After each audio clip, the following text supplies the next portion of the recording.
Thank you. Thank you very much. 2 years ago, in a pregame ceremony at home plate in Yankee Stadium, these people are too tall for me, I gotta put this down. In front of 56,000 people, the New York Yankees and Exceptional Parent magazine honored me with my picture on the big stadium Jumbotron and an award. And being a lifelong Yankee fan, I thought that was a crowning achievement. Tonight, this award from you, the JCs, places the jewel in that crown. Thank you very much.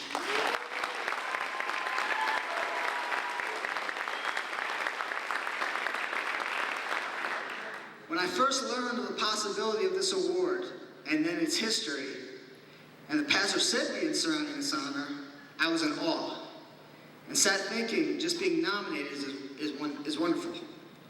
I stopped thinking, or shall I say wishing, at that point, and I was just happy with the nomination. Then, being notified of winning the award, I was absolutely humbled. Spending the time this weekend with my fellow recipients, I stand truly in awe. The true magnitude and responsibility of this honor are now sinking in. I play professional show basketball, and before audiences throughout the country, I'm known as Mighty Mike, the shortest guy on the court with the amazing handle, a dribbling showman.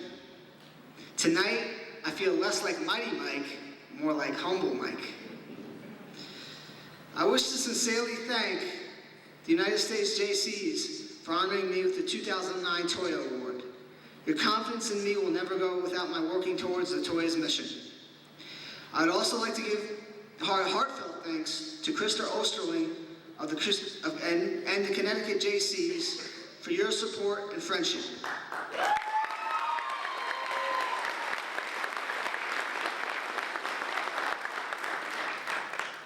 It is so appreciated that I cannot begin to express my heartfelt thanks.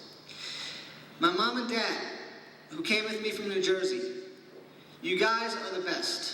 Your guidance and support in good and bad times has been the essence of who I am and where I'm taking my life. You gave me the ability to dream and challenge. Thank you for your always being there. I love you guys.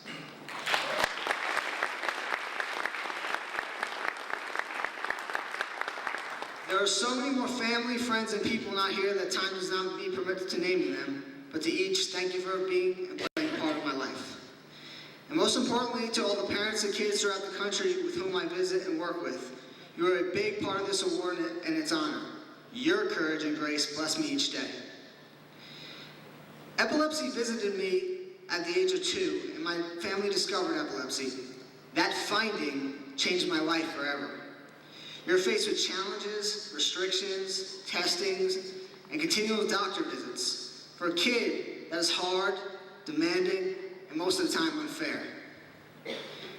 In first grade, I was unable to skip or hop, sometimes had to wear a helmet, and was placed in special education gym class. Two things developed in that time. My personal competitive edge, and I felt the weight of a label and classification. As a kid, I did not want to have limitations placed on me, and in turn be labeled different from my friends. Yes, labeled. When we label, we in turn classify, regardless of the person. It is that label which seeks to define us, set limits, and not on the person. Today, for kids and young people, labels come in a variety of words. Disabled, physically challenged, handicapped, ADD, ADHD, the list goes on. People wish to label those that are different. With kids, that label can be tough and at many times cruel. It can be physically, socially, and at times mentally difficult to overcome. It can become a stigma based on perceptions of the person assigned to a label.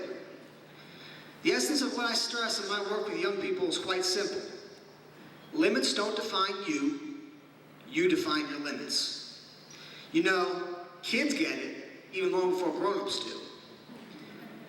By the way, just to set the record straight, I can skip now.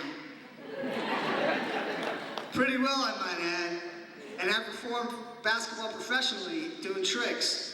for national TV audiences and for many audiences throughout the country. At 16, I had an epileptic seizure at a national basketball camp. They wanted to send me home. Simply stated, they wanted to be bounced out of camp. That hurt. Disappointment, and yes, exposure to peers of my condition. It did not leave a scar, but it left a burning desire to never let this happen to anyone else again. Suffice to say, my parents would not stand for this, and they, shall I say, forced the camp's decision. And yes, I finished camp that week more determined than ever. I enjoyed an outstanding scholastic high school career and a collegiate career, and for the past 8 years I have played basketball professionally, all the while while facing the challenges of epilepsy.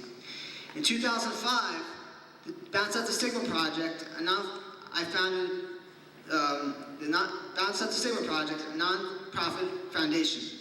Our mission, empowering kids and educating adults while working to bounce out the stigma that comes with labels and using basketball and child empowerment as our vehicle. It is currently comprised of our Bounce Out the Stigma program, and yes, the Mighty Mike summer basketball camps, school assembly programs, clinics for kids and their parents, motivational performances, and speaking engagements to both schools and civic organizations throughout the country. Thought I'd get that quick plug in there. We concentrate on social, healthy lifestyle and sports elements for young people ages 6 to 18 with a concentrated, unique, or special needs for that matter. The satisfaction we receive from seeing a child reach their goals is immeasurable. We provide self-empowerment through growth on the court, through fun, enrichment of basic skills, and a distinct development of friendship with other kids overcoming their obstacles. And it is great to see development of these kids, and now you know that your program is the catalyst. So, I guess I owe a special thanks to that basketball camp that years ago tried to bounce me out for being different. This started with a boy, a basketball, and a dream. I'm here now. What I always truly treasure about this award is that it addresses potential in the future. I place in this award not what I've done, but what I will do. Continued success to each of the award recipients here tonight because we've become part of a special legacy. And thank you again for your confidence in giving me this honor because I will not let you down. Thank you again.